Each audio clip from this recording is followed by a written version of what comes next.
아들을 죽인 어머니, 충격적인 가족 비극의 전말. 6월의 어느 날, 하북성에서 15세 소년이 자신이 사는 집에서 어머니가 다른 남자와 불륜을 저지르고 있는 것을 우연히 목격하게 되었습니다. 이 비밀이 탄로 날까 두려워진 어머니는 애인과 함께 비밀을 묻어버리기 위해 아들을 죽이기로 계획합니다. 그러나 살해 직전 소년은 어머니에게 한마디를 남겼습니다.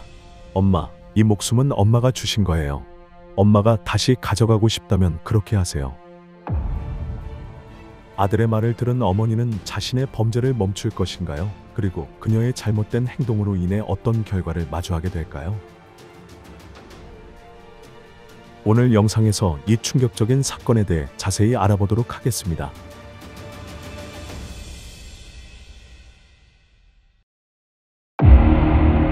실제 범죄 사건을 2D 스타일로 각색한 작품입니다. 이야기는 15세의 순박하고 예의 바른 소년 장하이롱이 나흘 동안 실종된 것에서 시작됩니다. 착한 아이였던 하이롱의 실종 소식에 이웃 사람들은 모두 불안과 걱정에 휩싸였습니다. 망설임 없이 마을 사람들은 경찰에 연락하여 당국이 소년을 신속하게 찾아주길 희망했습니다. 단연간의 조사 경험을 바탕으로 경찰관들은 장하이롱이 불운을 겪었을 가능성이 높다고 판단했습니다. 모든 증거는 그가 피해를 입었을 가능성이 크다는 고통스러운 결론에 이르게 했습니다. 결국 수색과 조사 끝에 하이롱의 시신이 버려진 우물 아래에서 발견되었습니다. 철저한 검사 과정을 통해 법의학 조사관들은 장하이롱의 시신에서 많은 심각한 손상을 발견했습니다. 이는 강한 타격이나 충돌의 흔적이었습니다. 하지만 그의 사망 원인은 목 깊숙이 남아있는 강한 압박 자국이었으며 이것이 그를 질식사에 이르게 했다는 증거였습니다. 신중한 조사 과정에서 그리고 마을 주민들의 진술을 통해 경찰은 인근 마을에 사는 한 남자 풍반타이가 주요 용의자임을 확인했습니다. 초기 증거와 주변 증인들의 진술은 점차 풍반타이가 장하이롱의 사망에 직접 관련이 있다는 의혹을 불러일으켰습니다. 풍반타이에 대한 의혹이 제기되자마자 경찰은 진실을 밝히고 그들의 의심을 확인하기 위해 신속하게 필요한 조치를 취했습니다. 긴장감 넘치는 신문과 압박 끝에 마침내 풍반타이는 자신이 장하이롱의 목을 졸라 사망에 이르게 한 장본인임을 자백했습니다. 모든 이가 이 자백으로 사건이 마무리될 것이라 생각할 때 풍반타이는 그 누구도 예상치 못한 엄청난 비밀을 폭로했습니다.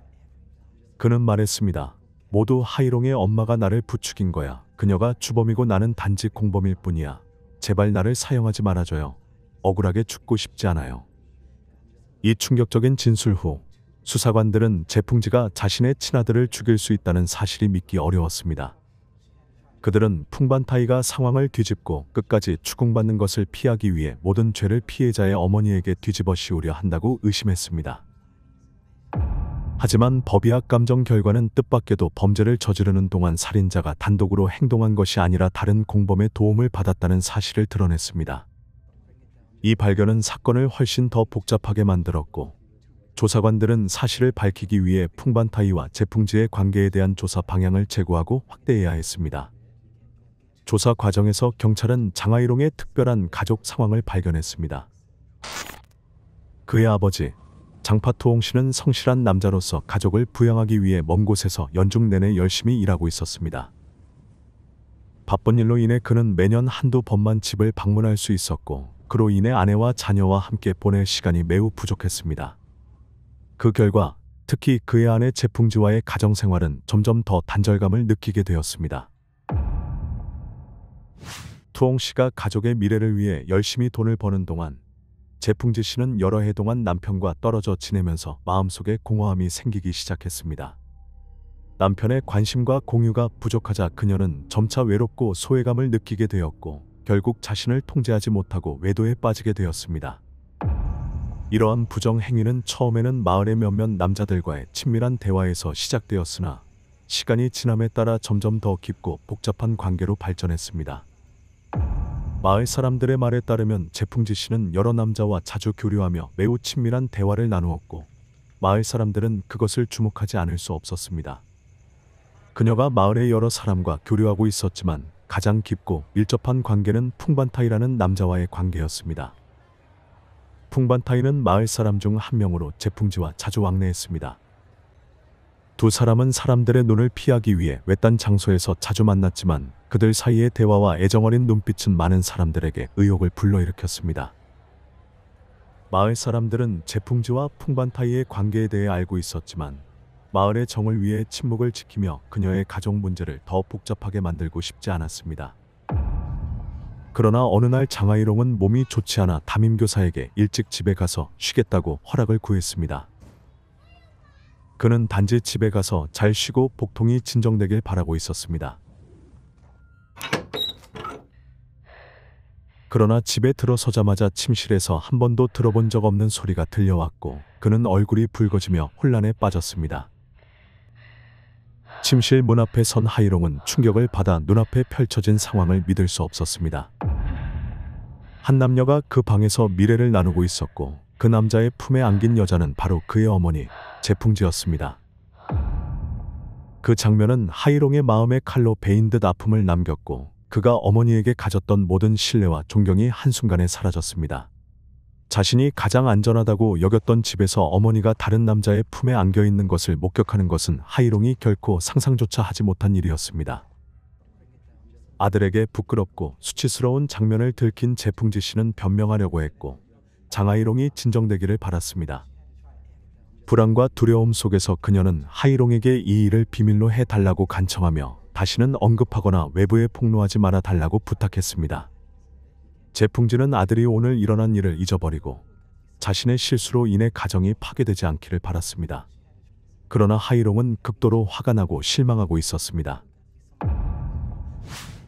그는 어머니가 자신의 잘못된 행동을 변명하는 것을 용납할 수 없었기 때문에 모든 것을 아버지에게 알리겠다고 단호히 말했고 그의 결심은 제풍지에게 보내는 도전과도 같았습니다.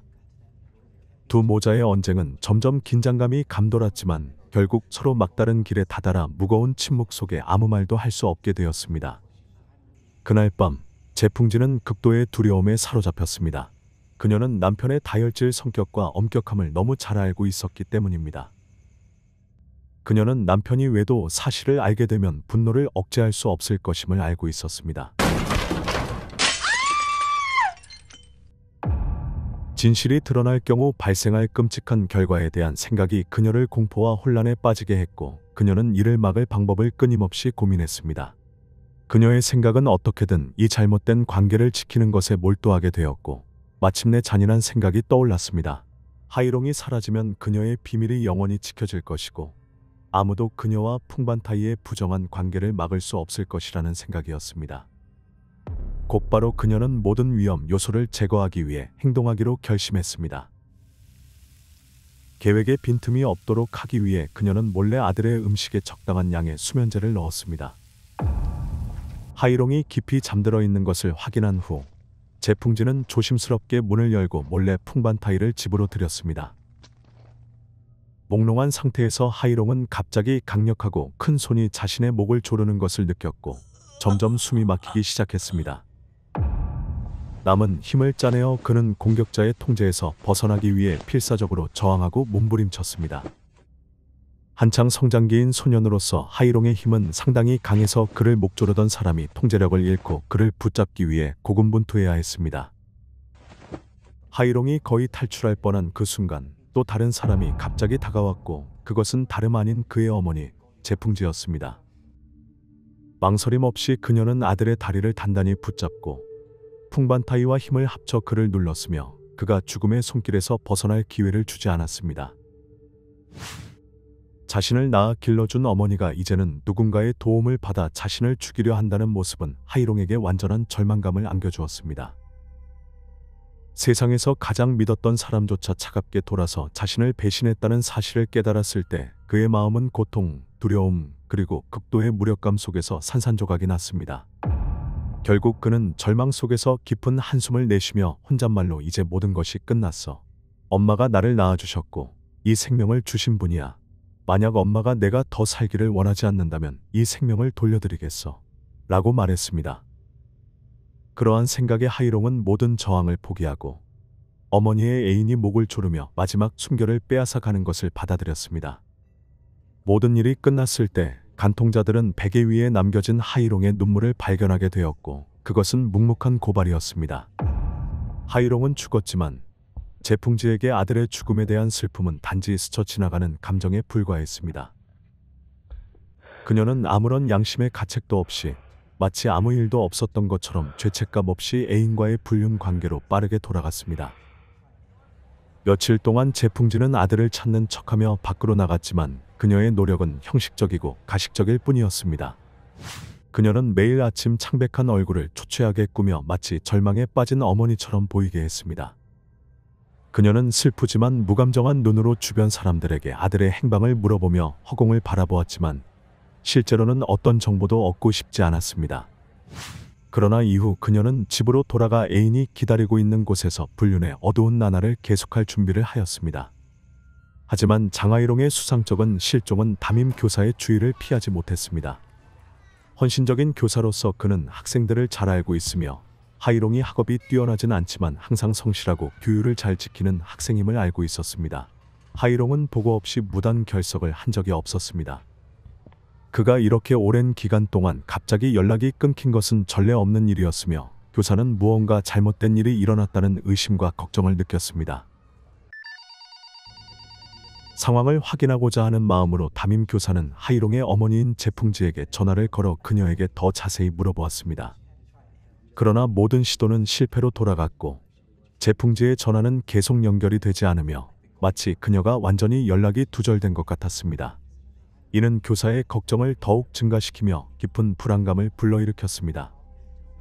상황에 많은 이상한 점이 있고 하이롱의 안전에 대한 우려가 커지자 담임 교사는 지체 없이 경찰에 신고하였습니다. 그리고 경찰이 하이롱의 집에 도착해 아들의 행방을 묻자 제풍지는 얼버무리며 애매하게 대답해 의심을 불러일으켰습니다.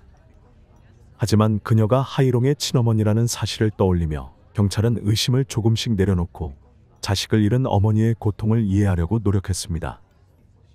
그들은 어떤 일이 있어도 어머니가 자신의 친아들에게 해를 가할 만큼 잔인할 수 있다는 것을 믿기 어려웠습니다.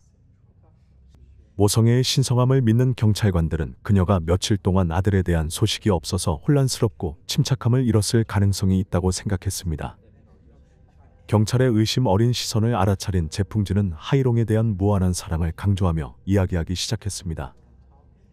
그녀는 감정에 젖어 지난 며칠 동안 아들이 갑자기 사라진 후로 거의 정상적인 식사조차 할 수 없었고 모든 것이 무의미해 보였다고 말했습니다. 그녀의 말 한마디 한마디에는 아들이 어디에 있는지 모르는 한 어머니의 고통과 상실이 담겨 있어 자신이 고통에 빠진 어머니임을 경찰에게 납득시키려는 듯 했습니다. 그녀는 하이롱이 자주 가던 곳까지 온갖 곳을 찾아다녔지만 허사였다고 강조했습니다. 그리움과 걱정으로 그녀는 지쳐갔고 밤낮으로 잠을 이루지 못해 몸이 점점 쇠약해졌습니다. 약하지만 감정에 북받친 목소리로 제풍지는 모자 간의 사랑과 유대감을 묘사하며 자신 또한 이 비극적인 상황의 피해자임을 증명하려 했습니다. 그러나 한 수사관이 그녀를 중단시키며 물었습니다. 식욕이 없다고요. 하지만 우리가 집에 들어왔을 때 분명히 당신이 차를 마시고 있던 걸 봤는데요. 이웃 주민들의 말에 따르면 하이롱이 실종된 동안 제풍지는 여전히 평상시처럼 생활했다고 합니다. 그녀는 규칙적으로 식사를 하고 충분히 잠을 잤으며 불안하거나 걱정스러운 표정을 보이지 않았습니다. 이 차분함은 점차 사람들의 눈에 의심스러운 점으로 떠올랐고 수사관들이 그녀의 태도와 행동에 대해 의문을 품게 만드는 단서가 되었습니다. 이상한 징후들이 점점 쌓이자 결국 경찰은 제풍지를 경찰서로 소환하여 이야기 뒤에 숨겨진 의문을 해결하기로 결정했습니다. 특히 풍반타이의 진술을 확보한 이후의 말입니다. 복잡한 사건들을 여러 차례 경험했음에도 불구하고 수사관들은 여전히 제풍지에 대한 신뢰를 유지하려고 노력했습니다. 그들은 경제적 이익이나 다른 어떤 이유 때문에 어머니가 자신의 친아들을 죽일 수 있다는 사실을 믿고 싶지 않았습니다. 그들의 생각에 만약 제풍지가 관련이 있다면 그녀는 단지 사건을 알고 있었지만 어떤 이유로 신고하지 못했을 뿐이었습니다. 하지만 이어진 전개는 경찰서에 있던 모든 사람을 놀라게 했고 그들이 목격한 장면은 그들이 상상하던 것 이상이었습니다. 풍반타이의 이름을 듣는 순간 제풍지의 얼굴은 즉시 창백해졌고 두 눈은 공포로 크게 뜨였으며 온몸은 기력이 빠져나간 듯 무너져 내렸습니다. 그녀는 더듬거리며 말을 제대로 잇지 못했고 두 손은 제어할 수 없을 정도로 떨렸으며 눈빛에는 극도의 공포가 담겨 있었습니다. 혼란 속에서 그녀는 끊임없이 중얼거렸고 목소리는 작고 간절한 느낌이 가득하여 마치 마지막 희망을 붙잡으려는 듯했습니다. 그녀는 절망 속에서 외쳤습니다. 저는 강요당했어요. 그가 저를 그렇게 시켰어요. 그를 잡아가세요. 저는 아무런 관계가 없어요. 그녀의 혼란스러운 변명과 절망의 참말은 마치 통제할 수 없는 자백과도 같았고 그 순간 모든 죄가 드러나며 숨을 곳이 없는 듯했습니다. 재풍지의 혼란스러움과 불안정한 태도는 옆에 서 있는 수사관들에게 의심을 불러일으켰습니다. 그들은 아마도 그녀가 단순히 우연히 알게 된 사실을 숨기고 있는 것이 아니라 이 극악무도한 범죄에 직접적으로 관여했을 가능성이 있다는 것을 깨달았습니다. 시선은 점점 심각해졌고 모든 의심은 눈앞에서 떨고 있는 이 여성에게 집중되었으며 그녀는 이 비극의 증인인 동시에 가해자였습니다. 철저한 조사를 진행한 후 수사팀은 중요한 증거를 수집했을 뿐만 아니라 사건의 여러 단서들을 하나씩 풀어냈습니다. 다양한 자료, 증언, 현장 증거를 분석하고 검증하는 과정에서 살인 사건의 진실이 서서히 밝혀졌습니다. 수사 결과는 풍반타이와 재풍지가 하이롱의 죽음을 초래한 주범임을 명확히 했습니다. 하지만 범인이 확인되었음에도 불구하고 죄명을 적용하고 적절한 형량을 결정하는 것은 여전히 큰 도전이었습니다. 타이와 치는 명확한 동기와 범행이 입증되었지만 사건의 복잡한 요소들이 형벌 결정 과정을 어렵게 만들었습니다. 수사관들은 두 사람이 공정한 형벌을 받도록 법적 및 도덕적 측면에서 범죄의 각 측면을 신중히 평가해야 했습니다.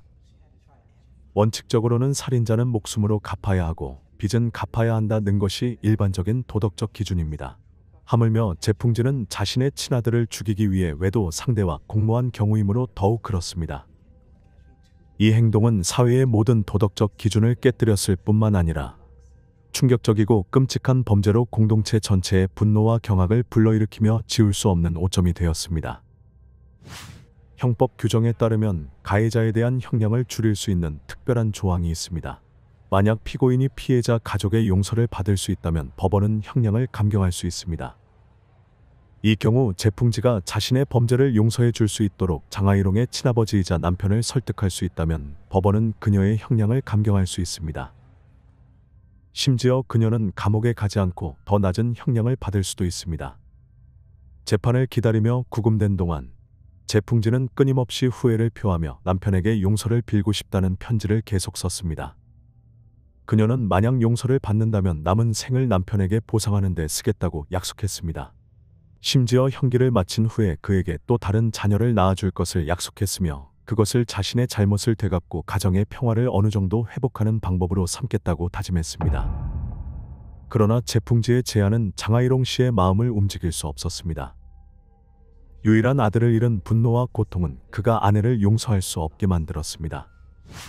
그는 법원에 그녀에게 가장 엄격한 형벌을 요구하며 재풍지가 저지른 범죄에 대한 정의가 공정하게 실현되기를 원했습니다. 그의 단호한 결정은 그가 겪어야 했던 깊은 고통과 배신의 증거로 법원은 이 비극적인 상황에 대해 깊은 생각에 잠기지 않을 수 없었습니다.